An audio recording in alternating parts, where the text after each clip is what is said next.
Aujourd'hui, nous allons parler donc solidarité avec l'association Monnaie Cuivre, représentée par Luc Huvet, une association qui est basée à Paris, dans le 8e arrondissement. Vous me dites si je me trompe. Luc, bonjour tout d'abord. Bonjour, merci de me recevoir. C'est un plaisir justement de vous recevoir sur Terre de Talent Bernay, le groupe solidaire et passionné. Vous êtes donc une association au service des personnes âgées ? Oui, pour le maintien à domicile des personnes âgées les plus démunies.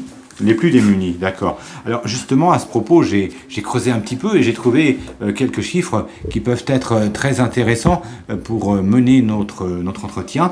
Alors il faut savoir qu'au 1er janvier 2021, j'aime bien les chiffres d'ailleurs de temps en temps, 18,1 millions de personnes ont 60 ans ou plus en France, soit plus d'un quart de la population, donc c'est quand même assez conséquent. Et parmi elles, 35% ont 75 ans ou plus, 6,4 millions, et 13% ont 85 ans ou plus, 2,3 millions. Eh bien, l'INSEE prévoit tout d'abord une hausse du nombre de personnes de plus de 60 ans, 22,6 millions en 2045 et 23,8 millions en 2070. Donc il va falloir prendre en considération tous ces chiffres, car au 1er janvier 2021 encore, 30% des Français âgés de 60 ans ou plus vivent seuls. La vie en couple à domicile est le mode de cohabitation majoritaire jusqu'à 80 ans. Et 46% des personnes les plus âgées, entre 85 ans et 95 ans, vivent seules à leur domicile. Alors justement, ça tombe bien parce que vous êtes pour le maintien à domicile de ces personnes âgées. Tout à fait. Et je ne sais pas si vous avez eu le temps de regarder mon dossier de presse que j'ai écrit voilà quelques années, mais les chiffres que vous donnez, je vous le confirme, ils sont bons.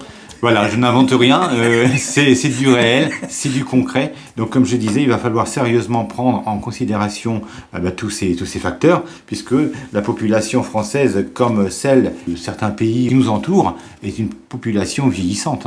Tout à fait. Le premier pays sur les personnes âgées était le Japon.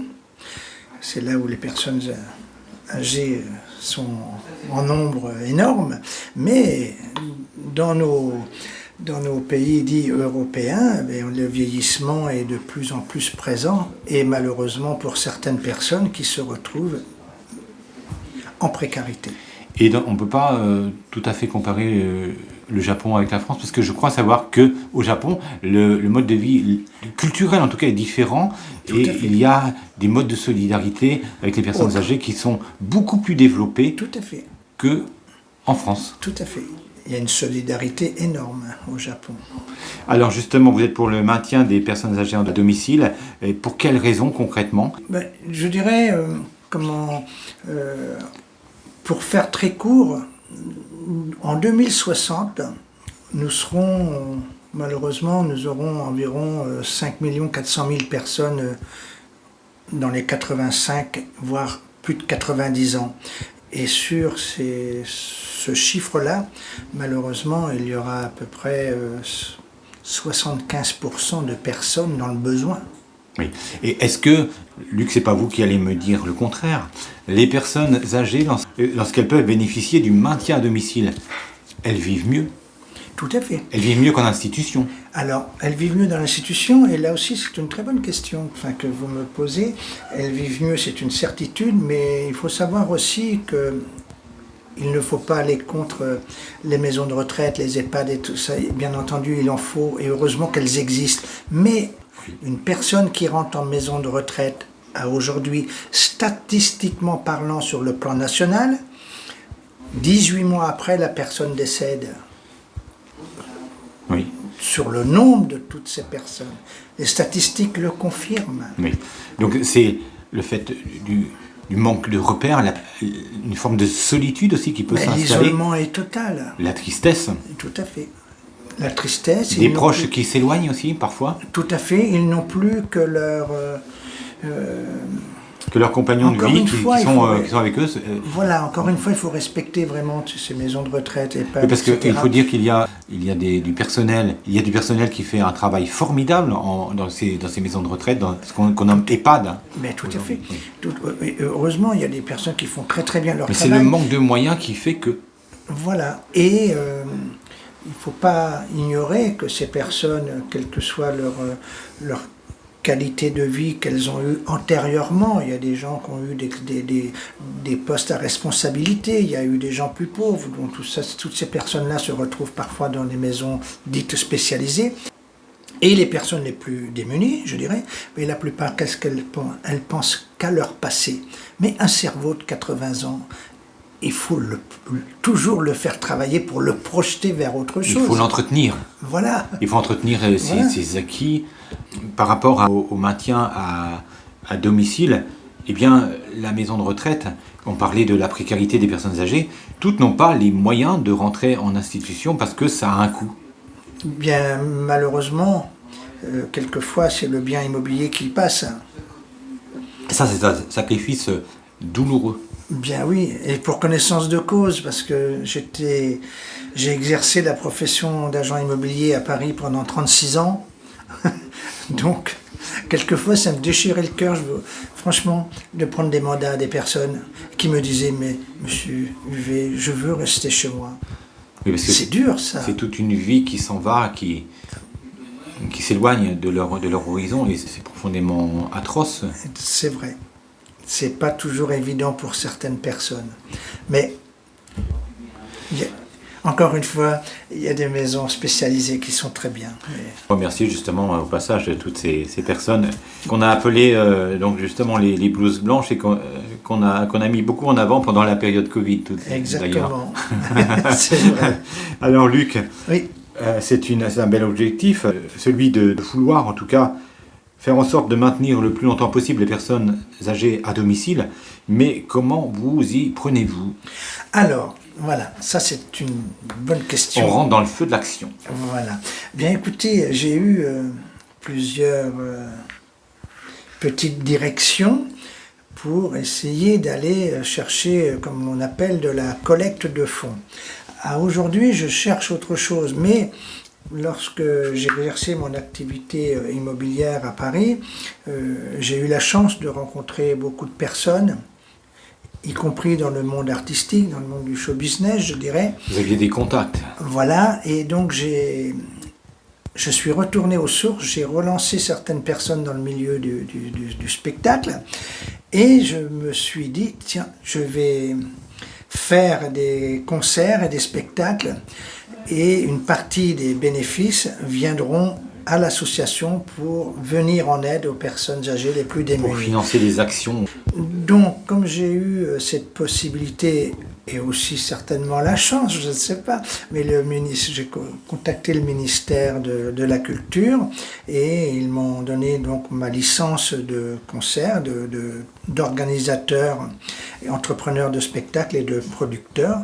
Donc je produis certains artistes pour faire des concerts en différentes régions. Et j'espère à Bernay, parce que je suis venu déjà 2 fois à Bernay. Une fois avec Jean-Yves Lafesse en 2019. Oui, on s'en souvient, c'était au Café de l'Équerre. Voilà, et puis le concert a eu lieu à la salle des fêtes de Bernay. Et puis j'ai eu un concert avec Polo l'humoriste, également ici à Bernay. Et puis maintenant, je vais un petit peu dans toute région. Merci la chance, merci plein de choses. Ouais. Eh bien justement, un appel est lancé aux élus de la municipalité. On sait qu'ils sont nombreux à nous suivre sur Terre de Talent Bernay. Voilà, et donc je peux prendre en main toute la venue de ces différents artistes que je m'occuperai du début à la fin. Donc, d'ailleurs, vous êtes prochainement sur Verneuil-sur-Avre, au sud de l'Eure.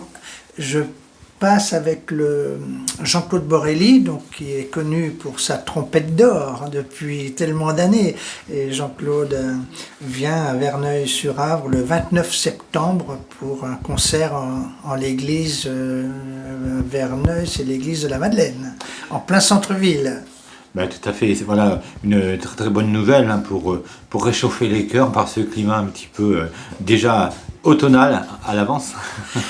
Et je vous dirais que j'ai rencontré dernièrement le père Clément et j'aimerais bien faire venir Jean-Claude Borelli à Bernay, à l'église Sainte-Croix. Ah, voilà donc, un joli défi. Donc père Clément, projet. Il faut m'appeler.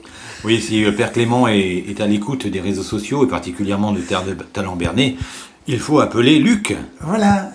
J'ai votre portable, Père Clément, je vais vous rappeler la semaine prochaine. D'accord, Luc. Alors, je vous ai pas demandé que signifie monnaie cuivre. Ah, que signifie monnaie cuivre? Eh bien, écoutez, là, c'est une anecdote que je vais vous faire. Mon association, au départ, s'appelait l'association Le Club Vauban. Parce que Vauban, je suis un passionné de l'œuvre de Vauban. Et puis Vauban, ben, ça résonne bien, quoi. L'œuvre militaire qu'on peut trouver notamment du côté des Ardennes, Charleville-Mézières, Sedan, Givet. Voilà, 101 fortifications en France, dont les phares en Bretagne, etc. Et puis, comment dirais-je, mais le club Vauban, ça marchait pas bien. Donc un jour, je suis allé à l'INPI, donc les gens qui protègent nos droits, et puis je lui dis, je veux débaptiser mon association. Il dit, ah bon, comment voulez-vous l'appeler? J'ai les pièces jaunes existent, j'appelle monnaie cuivre. Et le monsieur qui m'a reçu m'a dit, votre association marchera. Elle marchera. Par ici, la monnaie, pourrait-on dire, Luc, mesdames et messieurs, ouvrez vos cœurs et vos portefeuilles, mais au service de la bonne cause, Voilà. de nos aînés. Et puis, à vous tous, vraiment, je rencontre du monde à Bernay, je rencontre des gens très bien qui me donnent des rendez-vous, etc. Portez vos petites pièces cuivre à la banque, ils vont peser tout ça et faites un don à l'association. Et emballer, c'est peser, pourrait-on dire aussi. Mais c'est vrai que on rigole un peu comme ça, mais les pièces jaunes, enfin les pièces de cuivre plutôt, Oui. ont leur importance. On les a encore pour un petit moment, je crois, donc c'est le moment. On les utilise pas tous les jours comme ça parce que c'est encombrant dans les poches. Mais donc, mettons-les dans des tirelires. Et combien de gens ont des petits pots en verre avec des monnaies cuivre dans Oui. en leur domicile? Merci infiniment, Luc, pour toutes ces informations. On va donner un contact. Un contact, c'est très important justement pour ce genre de cause. Alors, le contact pour l'association Monnaie Cuivre, donc le numéro de portable est le 06 89 34 20 14. Vous pouvez consulter mon site internet, bien entendu, donc c'est monnaie-du-6cuivre.fr ou mon adresse mail contact@monnaie-du-6cuivre.fr. Allez, on répète une dernière fois le numéro de téléphone. Le téléphone 06 89 34 20 14. Merci infiniment, Luc, pour Terre de Talent, Bernay. Merci à vous, Terre de Talent. À bientôt.